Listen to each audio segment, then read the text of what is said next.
What's cracking, everybody? Today we've got a 392 Jeep Wrangler in here. This thing is bad to the bone.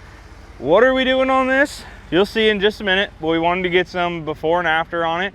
Nothing too crazy on this one, keeping it pretty simple. Yeah, you'll see it get pulled in here in the shop, and we'll get going on it.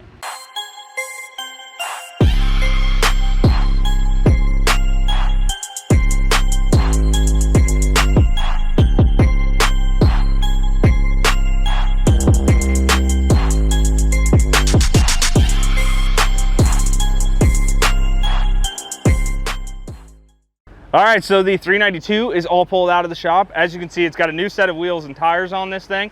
It's got the Toyo Open Country ATs, or wow, definitely not ATs. They're Toyo MTs, 35, 12, 50, 17s on here with the Weld wheels on there. So once again, kind of a new company that we've been using for some off-road wheels, and we're really a big fan of these guys. So these were actually in stock, ready to go, and just so happened to work out. So there is definitely more coming with this Jeep. A lot of it's on back order right now though, so you will be seeing it here in a little while. All right, so we've got this 4Runner in here, and here is the before. As you can see, this thing's got a Westcott Designs rack on it, and it is otherwise pretty much stock, which we can't leave it that way. So it's getting pulled in the shop here in a little bit, and we're gonna be doing Series 32 kit on this. All right, so before he pulls in, if you guys don't remember, we lowered an F-150. It's the same lowering kit that Shelby uses on theirs, and he didn't have the wheels and tires yet, but he came in for a 500-mile check, and check out these wheels and tires in this lowering kit. It's sick.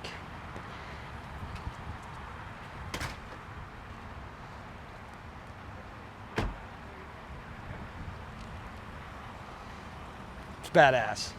All right, so on to the next thing. What we were supposed to be doing before that came back here is this 4Runner right here.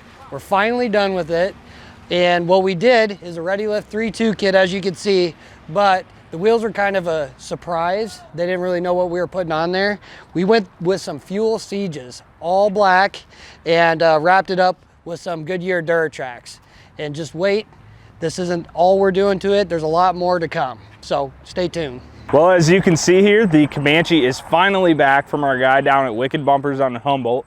And as you can see, there's now an overland rack on this thing. So we'll kind of take you around it, show you what all we did with it, and some of the features of this thing. So when we designed this with Ben, we took a lot of his ideas to heart on this, and the big thing that we were running into is the top of the bed just really wasn't sturdy enough to be able to support the kind of weight that we want to be able to throw on this thing. So he built this these essentially bed caps on here that are reinforced on the underside. See if I can pop this open so you guys can see it. Jesus, that's horrible.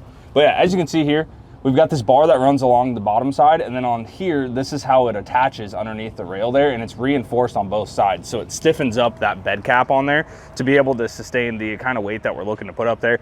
As of right now, we have a 2-person tent that's gonna go up there, and we'll probably upgrade to a 3-person tent at some point, but then along with all the other stuff that's gonna be mounted on the rack, we wanted to make sure that we had the structural strength to be able to hold all of that.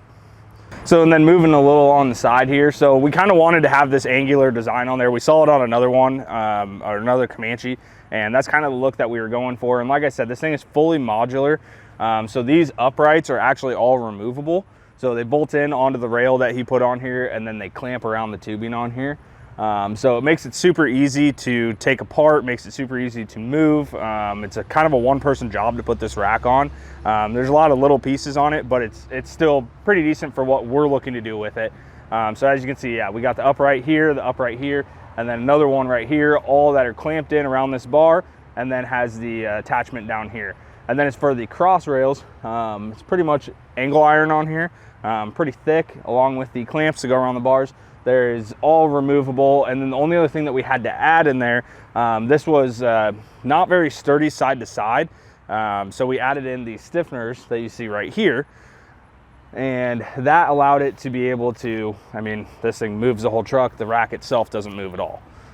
So that's why these stiffeners are here. They are bolted in, so we could remove them if we needed to. We could move them up here, we could move them back here, wherever we needed to put them, but this is where we decided to put them for right now. And then finally, the last thing that we did, we wanted to have something over the cab. This is not completely done yet.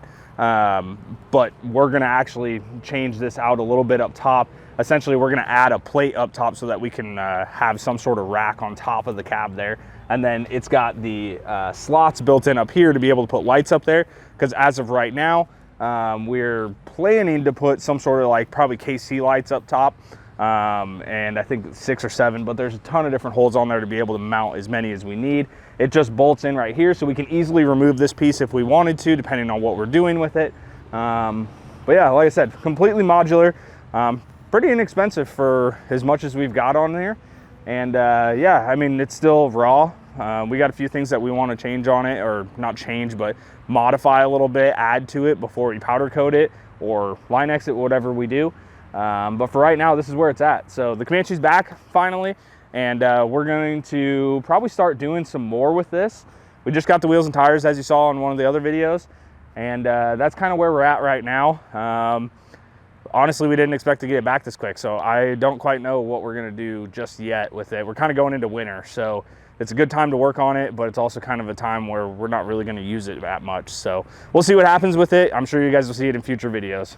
All right, this thing's really loud right now. We're working on a 2009 Chevy 2500. We're doing a rough country 6-inch lift, Toyo tires, savers, airbags. As you can see here, it already has the raised hinge front bumper on there.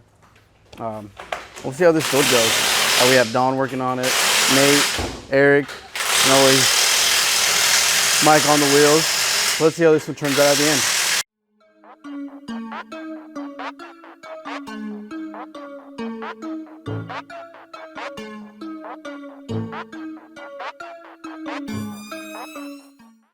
Chevy is all pulled out of the shop now, all ready to go, back from alignment. As Chris said, we were doing quite a few things to this. So we did the rough country 6-inch kit on here with the torsion bar drop.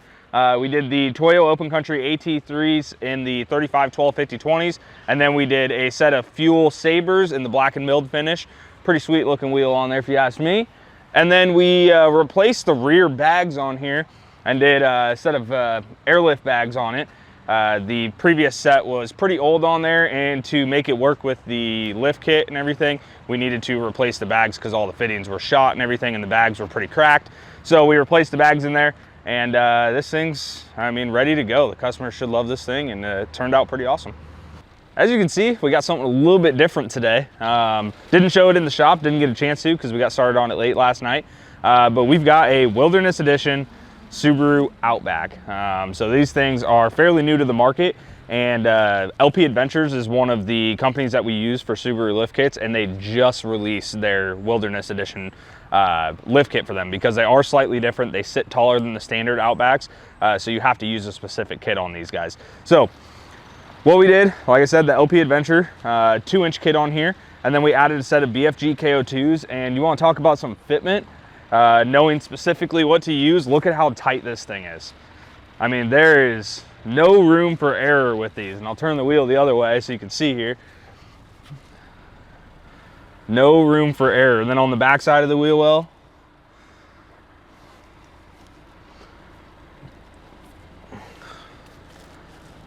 but yeah, as you can see, super tight fitment on these things. So it definitely takes some experience being able to know what tire size to be able to run with these. These are slightly taller than what the manufacturer recommends, but we knew we had an extra bit of clearance with this Wilderness package, so ended up turning out great. The customer, I'm sure, is absolutely gonna love this thing, but he does use it quite often, so I'm excited to see what he does with this. So he's gonna send us some pictures and everything while it's out there. But pretty pumped with how these things come out. We're starting to do more of them, so if you have a Subaru or something, we're set up with Anderson Design and Fabrication, LP Adventures, and Ready Lift, and a few other companies to be able to lift your Subaru.